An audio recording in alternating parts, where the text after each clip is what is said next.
Alors, je vous propose de commencer un nouveau chapitre de chimie. Après celui sur les réactions acido-basiques, on passe aux réactions de complexation. Sur un plan pratique, vous ne disposiez pas du livret de cours en format papier. Je l'ai déposé, ce livret de cours version étudiant sur cahier de prépa. Vous aurez à la fois le document à compléter. Si vous pouvez l'imprimer, imprimez-le et complétez à la main. Ça vous permet de vous approprier les notions que je présente dedans. Si vous ne pouvez pas imprimer de chez vous en ce moment, c'est pas grave. Vous travaillez avec la version livret professeur qui est aussi déposée sur cahier de prépa. Ça pose pas de problème. Autre point de vigilance, les réactions de complexation, vous n'avez pas travaillé dessus au lycée, contrairement aux réactions acido-basiques. Donc ça peut être un petit peu plus difficile puisque c'est un type de réaction inconnu pour vous. Ce qui va par contre faciliter les choses, c'est que vous allez trouver beaucoup d'analogies et de ressemblances avec ce qu'on a fait en acido-basicité, et vous allez vous y retrouver au final. Bon, je démarre sur la page 1 du livret de cours avec la présentation des complexes. Donc d'abord, un complexe, c'est un édifice polyatomique, donc qui est formé de plusieurs atomes, un nombre d'atomes qui peut être d'ailleurs assez grand. La notation générale est M, L, indice N, tout simplement parce que dans un complexe, vous trouvez toujours au centre un cation métallique, d'où la lettre M majuscule. Donc un cation métallique, c'est formé à partir d'un atome de métal. Alors, le métal peut être du fer, de l'argent, du cuivre par exemple, qui aura perdu un ou plusieurs électrons, ce qui va bien conduire à la formation d'un cation. Donc le cation métallique, lui, est déficitaire en électrons, il va donc chercher à regagner des électrons, et donc dans un complexe, ce cation va se lier à des anions ou des molécules, qu'on va appeler des ligands. C'est tout à fait logique, hein, les anions sont des ions chargés négativement, ils sont riches en électrons, donc ils vont interagir favorablement avec le cation métallique pauvre en électrons. Les molécules, on verra, hein, toutes les molécules ne peuvent pas jouer le rôle de ligand, il faut des molécules dans lesquels un ou des atomes portent des doublets non liants d'électrons, puisque là aussi ce seront donc des atomes riches en électrons qui pourront donc interagir favorablement avec le cation métallique central. Toujours sur le vocabulaire, le cation métallique, comme il est déficitaire en électrons, il a une lacune électronique, on a déjà vu que ça s'appelle un acide de Lewis, alors que les ligands, qu'il s'agisse d'anions ou de molécules, auront donc un ou plusieurs doublets non liants d'électrons, et on les appelle des bases de Lewis. Je vais vous montrer des exemples tout de suite après. Toujours pour le vocabulaire, le petit n s'appelle l'indice de coordination, et puis les ligands monodentés et polydentés, je vous laisse lire la définition, mais je vais expliquer sur les exemples tout de suite qui sont en annexe.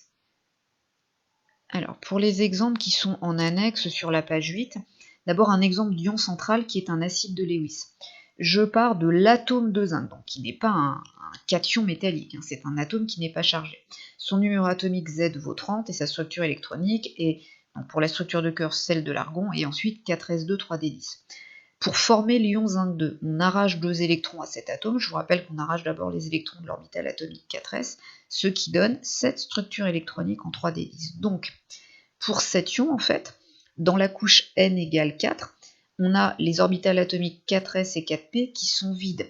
Donc il y a une orbitale atomique 4s, 3 orbitales atomiques 4p, qui peuvent contenir chacune 2 électrons, ce qui est donc représenté avec le schéma de Lewis ici. Hein, on a la 4s et les 3 4p qui sont vides d'électrons. Donc c'est bien un acide de Lewis qui a ici 4 lacunes électroniques qui va chercher à combler. Alors ces lacunes vont être comblées en interagissant donc avec un ou des ligands qui sont des bases de Lewis. Alors les ligands peuvent être monodentés, donc par exemple vous avez ici deux molécules, donc la molécule d'eau, la molécule d'ammoniac. Dans chaque cas, vous avez un atome, ici l'oxygène à côté l'azote, porteur d'un doublet non liant, donc riche en électrons. Il peut s'agir d'un anion également, donc l'ion chlorure, Cl- ou l'ion hydroxyde H-. Dans les deux cas, vous avez également des doublets non liants riches en électrons. On appelle ces 4 exemples de ligands des ligands monodentés parce qu'ils vont se fixer au cation métallique central par l'intermédiaire d'un seul doublet d'électrons non liants. Un ligand peut aussi être bidenté. Alors vous en avez 2 exemples ici, donc là l'ion oxalate. Vous avez donc 2 oxygènes ici, très riches en électrons, qui ont plusieurs doublets non liants. Donc le ligand va se fixer à la fois ici par cet oxygène, via un doublet non liant, mais aussi par celui-ci. Il y aura donc 2 sites de fixation, d'où le nom de ligand bidenté. Dans l'orthophénanthroïne, hein, qui est un autre ligand ici sous forme d'une molécule, de la même façon, les 2 azotes, via leur doublet non liant, peuvent se lier à un cation métallique central. Un exemple avec encore plus de sites de fixation, Ici, vous avez un exemple qui s'appelle l'EDTA, vous l'avez peut-être déjà utilisé en TP, le nom n'est pas à retenir. Là, dans cette ion, vous avez 6 sites de fixation. Donc soit les doublés non liants des oxygènes, ici, soit les doublés non liants des azotes. Ce qui donne au final, donc ce ligand-là peut se lier par exemple à un cation fer central. Donc, vous avez ici un ion fer 2+, central, et vous retrouvez les 6 sites de fixation dont j'ai parlé avant, les 4 oxygènes, les 2 azotes. Globalement, le ligand amenait une charge 4-, alors que le cation métallique avait une charge 2+, ce qui fait bien une charge 2- pour le complexe. Vous remarquez également la notation, on note en général les complexes entre crochets, et on met la charge totale résultante à droite en exposant de ces crochets. Donc ça, c'est déjà pour la présentation de ce qu'est un complexe. Je reviens à la partie de présentation. Alors vous avez 3 exemples ici. Donc dans le premier, le cation central, c'est le fer, lié à un ligand qui serait SCN-. Alors SCN- apporte une charge moins. Ici, on doit avoir un ion fer à la charge 3+, ce qui fait 2+. Il s'appelle l'ion thiocyanato fer 3. Je vais revenir après, mais le 3, en fait, c'est le nombre d'oxydation du métal, du cation métallique qu'on rajoute. Ici, vous avez l'ion tétraamine cuivre 2. Donc là, vous avez donc de l'ammoniac, mais on appelle ça l'amine, ça figure sur la partie suivante du cours. Le cuivre est à l'état d'ion cuivre 2, on retrouve son nombre d'oxydation ici. Et donc ici, à compléter, sur le même modèle, vous avez donc un ion, encore à chaque fois, c'est diamine, pour les 2 molécules d'ammoniac, et argent avec la charge +1. Je vous explique tout de suite comment faire, si vous n'avez pas compris comment trouver les noms, ce ne sont que des exemples. Donc la méthode générale pour nommer un complexe est la suivante. Donc d'abord, vous faites apparaître un préfixe grec correspondant au nombre de ligands. Donc, le nombre de ligands est donné dans les exemples ici par l'indice de coordination ajouté après la formule du ligand. Donc s'il y a 2 ligands, le préfixe est di, 3 ligands tri, 4 ligands tétra, 5 ligands penta et 6 ligands hexa. Ensuite, vous mettez le nom dérivé du ligand. Donc les noms à connaître sont indiqués sur la page suivante. D'abord, si le ligand est un anion, vous allez juste ajouter le suffixe O au nom correspondant à l'ion en question. Donc par exemple, F- pour l'ion dérivé du fluor, on l'appelle fluoro. Cl- chloro. Cyano pour Cn-, thiocyanato pour SCN- et hydroxo pour HO-. Il faut les apprendre par cœur. Si le ligand est une molécule, il y a également des noms à prendre. Alors pour l'eau, ce sera aqua le préfixe. Pour CO, carbonyle. Pour NO, nitrosyle. Et pour NH3, amine avec 2 M. C'est pas une faute de frappe de ma part, on double bien le M ici. Donc je reprends la méthode générale. Donc le préfixe correspondant au nombre de ligands. Le nom dérivé du ligand, vous ne devez connaître que les noms indiqués dans les 2 tableaux sur la page 2. Ensuite, vous mettez le nom du cation métallique.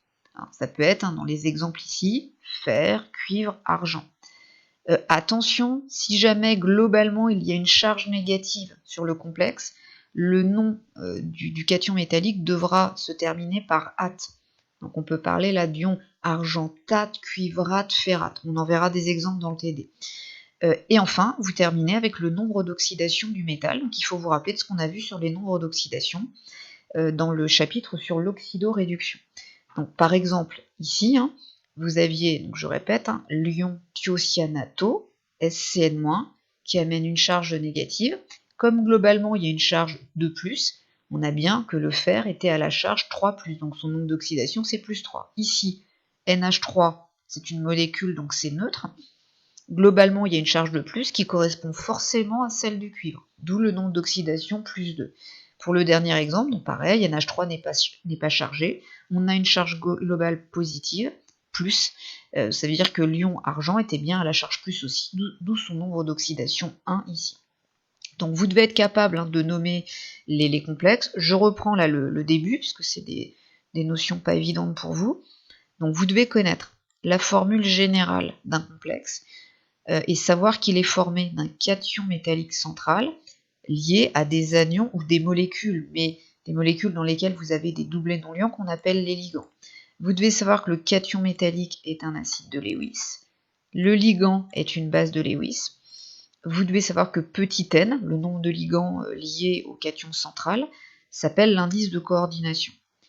Vous devez connaître la méthode générale pour nommer un complexe, et vous devez connaître les contenus des tableaux qui suivent, hein, les préfixes pour le nombre de ligands, c'est pas très difficile, et là, il faut apprendre par cœur, il n'y a pas de mystère pour la méthode pour obtenir ces choses-là. Vous devez connaître les noms des 5 ligands anioniques et les noms des 4 ligands moléculaires.